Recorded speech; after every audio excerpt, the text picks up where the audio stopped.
printing technology is already changing the way we produce objects, from tools and toys to clothing and even body parts. 3D printing is part of a process known as additive manufacturing, where an object is created by adding material layer by layer. Additive manufacturing allows designers to create complex parts for machines, airplanes, and cars at a fraction of the cost and time of standard means like forging, molding, and sculpting. Now, smaller, consumer-friendly 3D printers are bringing additive manufacturing to homes and businesses. The first step in 3D printing is to create a blueprint of the object you want to print. You can use modeling software like Blender to create your own designs, or you can visit websites like Thingiverse or Shapeways to find objects other users have 3D modeled. Once you have a finished design, it's time to send it to the printer. Some printers, like the MakerBot Replicator 2, have renewable bioplastics spooled in the back of the device, almost like a string. When the printer receives the data, it pulls the material through a tube, melts it, deposits it to the plate where it instantly cools. As you can see, the 3D object is created through layering, where the printer will add one layer of the object at a time until you have a fully formed structure. The most common material used in 3D printing is plastic, but the use of some other materials allow for the creation of some pretty amazing products beyond simple tools and toys. 3D printing food is becoming very popular, and additive manufacturing has allowed for the creation of some pretty intricate treats. In the medical world, doctors are testing biomaterials for regenerative medicine. By using a patient's cells, doctors could 3D print small body parts like ears and noses. Some surgeons have even tested 3D printed organs for transplants. Recently, giant 3D printers in China printed 10 houses in just one day and at a cost of less than $5,000 per house, proving just how cost and time-efficient 3D printing can be. For more on 3D printing, check out Mashable's latest coverage. And don't forget to watch the other videos in our Mashable Explained series.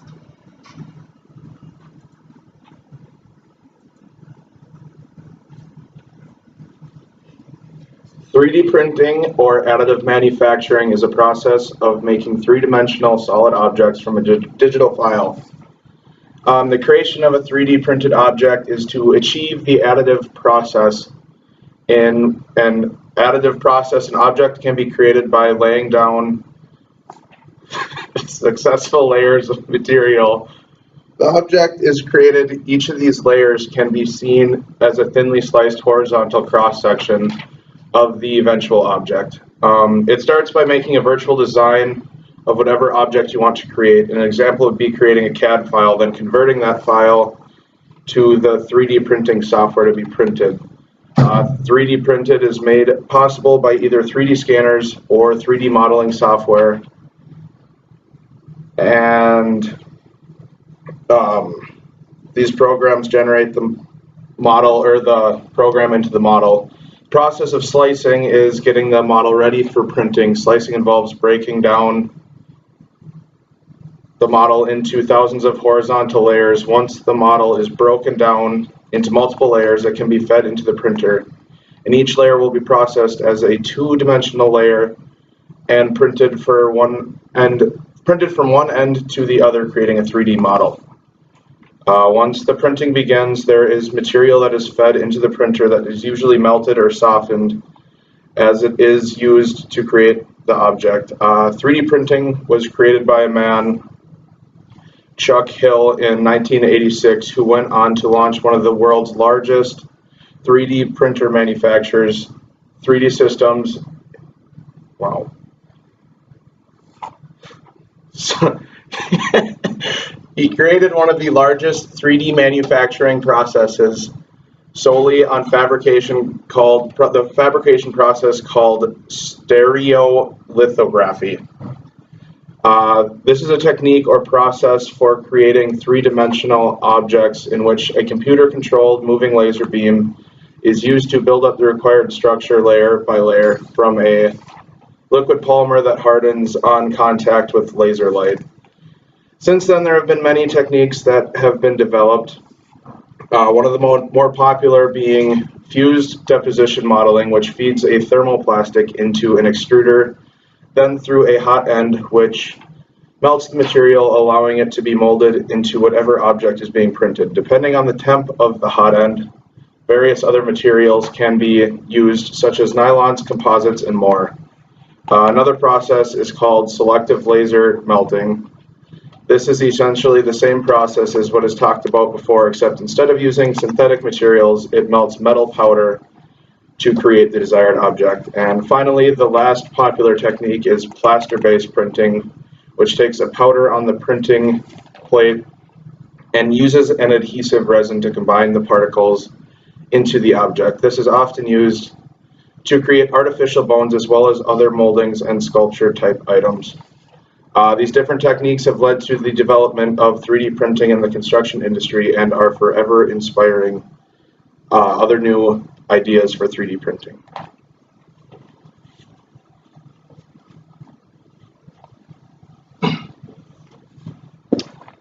How 3D printing could revolutionize the construction industry. 3D printing has been a successful practice in many industries, including construction. Although the construction industry is somewhat limited to the size of the projects created by the 3D printers, the industry has had plenty of success on smaller projects such as steel bridges, as you can see here, and small residential houses. The process is similar to precast concrete. So what happens is the components are constructed and built in a factory where they're then shipped out to the construction site and put together there. However, experts do say that pretty soon the industry will have printers that could be right on the job site and pretty much create their structures right there instead of having to ship each component. This will make building that much more efficient and eliminate the need for additional materials to create various components on the site. A company called Contour Crafting was one of the first companies to seize upon the idea of 3D printing. One of their more recent projects was the development of a 2,500 square foot house in only 20 hours. And this is a quick video on the exact design and kind of process that they went through in order to create it.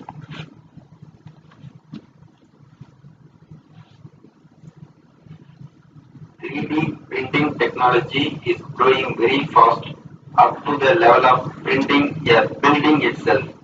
A professor at University of Southern California is working on technology named as contour crafting, which can print an entire 2,500 square foot house in 20 hours. He was able to make a print head that can extrude wet cement in such a way that the cement is able to keep its form as each successive layer is printed. Using the contour crafting, a single house or a colony of houses, each with possibly a different design, may be automatically constructed in a single run, and all the conduits for electrical, plumbing, and air conditioning can be embedded. The professor believes that his technology would make the construction of efficient buildings so cheap so that we could print houses for millions of poor people living in slums across the world. And this kind of building process will avoid the killings and injuries related to construction accidents. Apart from printing houses, contour crafting can be used for building habitats on other planets. Contour crafting will most probably be one of the very few feasible approaches for building structures on other planets, such as the Moon and Mars.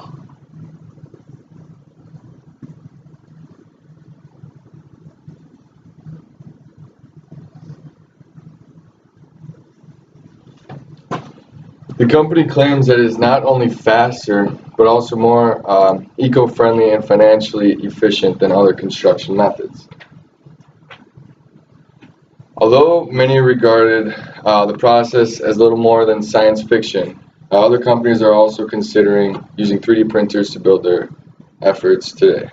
One of the main advantages of building style is diversity. Instead of workers building the same basic structure over and over again to avoid errors, all the changes can be created on a digital model, like this one here, which saves the company thousands of designs in costs. The impact of 3D printing on the construction and the housing markets. Despite many ways this innovation could reduce costs for both homeowners and businesses, there are a few possible pitfalls. So first, 3D printing has the potential to put a lot of construction workers out of business.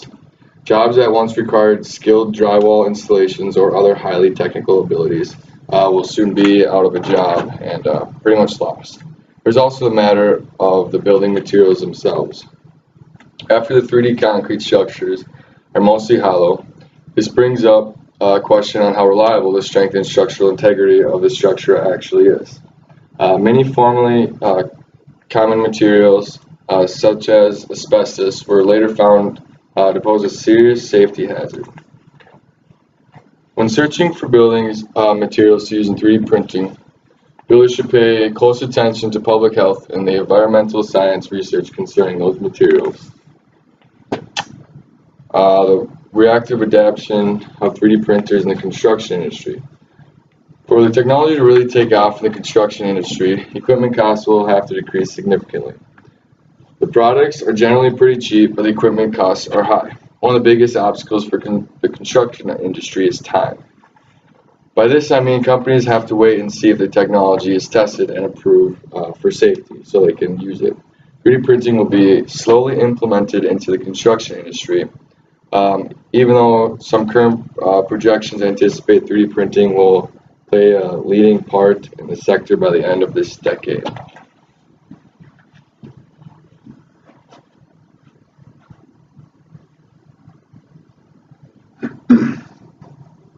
One more slide. Almost. Hi, my name is Garrett Beeble. I'm here to talk about what 3D printing can do for the design aspect of construction. It says here that when you're going to make a project, there's always going to be some sort of change order. These change orders can be avoided by making 3D models of whatever you plan on making. This will help kind of keep costs down, and if you can foresee any type of problems in the future or anything like that with the way the project will be built.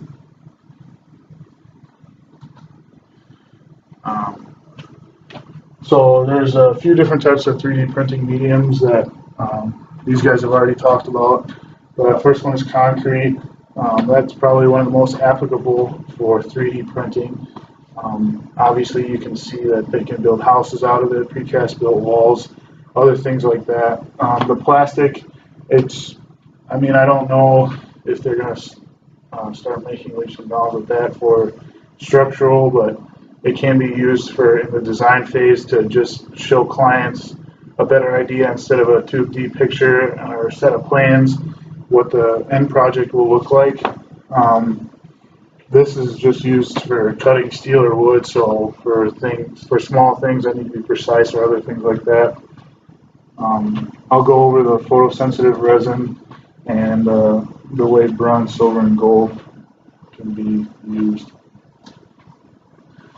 This is concrete. As you can see here, this is just a small, like small house or something like that they're building. But as you can see, there's all of the form work and stuff like that. This is the actual 3D printer, which would be hooked up to a computer, somewhere off to the side. This is just something small that could be put together. This is actually something that someone built in their backyard. It was a playground castle, but it was just a guy who was good with technology and kind of figured out the correct blend to use for the concrete, which was, sand, and mainly sand and Portland cement. The concrete running through the 3D printers isn't exactly going to have your big aggregates or other things like that. It's mainly going to be smaller, more water, stuff like that can be used, so it'll go through the printer faster and make a better end project.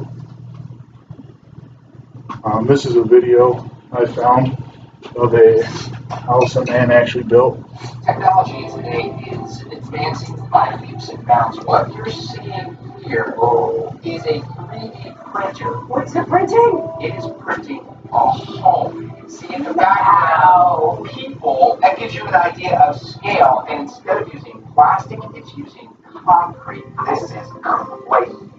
How long will something like this take? The basic printing process took about 100 hours for this home, which is about 1,500 square feet. They did this in the Philippines, and it's attached to the Lewis Grand Hotel. Essentially, this is going to be a party villa. The owner of that hotel is heavily into technology, and it's a great way to begin to test this technology. They did have to stop the printing process here and there to install plumbing and wait for wires and stuff. The really cool part is you see those twisted pillars. That's what it's really going to be able to do. You're just going to be able to design it on your computer and you just go, clink. You're right, Ollie. Here are the plans of what this house looks like. It is all concrete. Is it reinforced? Is it going to be able to withstand the test of time, the weather? This house is built, they say, to resist hurricanes and tornadoes.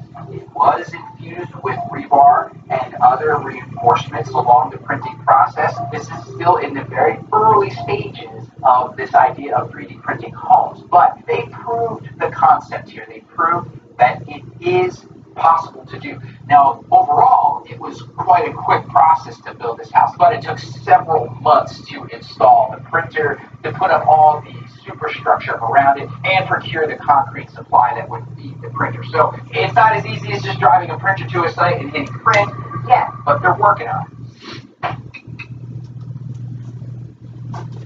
As you can see, 3D printing really allows a lot more doors to be open as to design and other things like that you can create in your project and in houses and designs and stuff like that, which makes architecture a lot better. This is laser printing. Both lessons went over a little bit about laser printing. This is just a few pictures I found of things that can be cut out in 2D models and assembled and to make a 3D model, but it could also help with small things like in electrical or like in your HVAC systems, which would just kind of overall, it might be able to help with the efficiency of a home or things like that. The photosensitive resin, it's actually really cool. It uses a liquid that gets hardened by UV light. Right down here you see it says it's a projector. It'll project a image onto a photosensitive resin here, and as the I suppose as the build platform raises up, it shows pictures, like one slice of the picture, and it'll pull a object out of this liquid. Bronze, silver, and gold.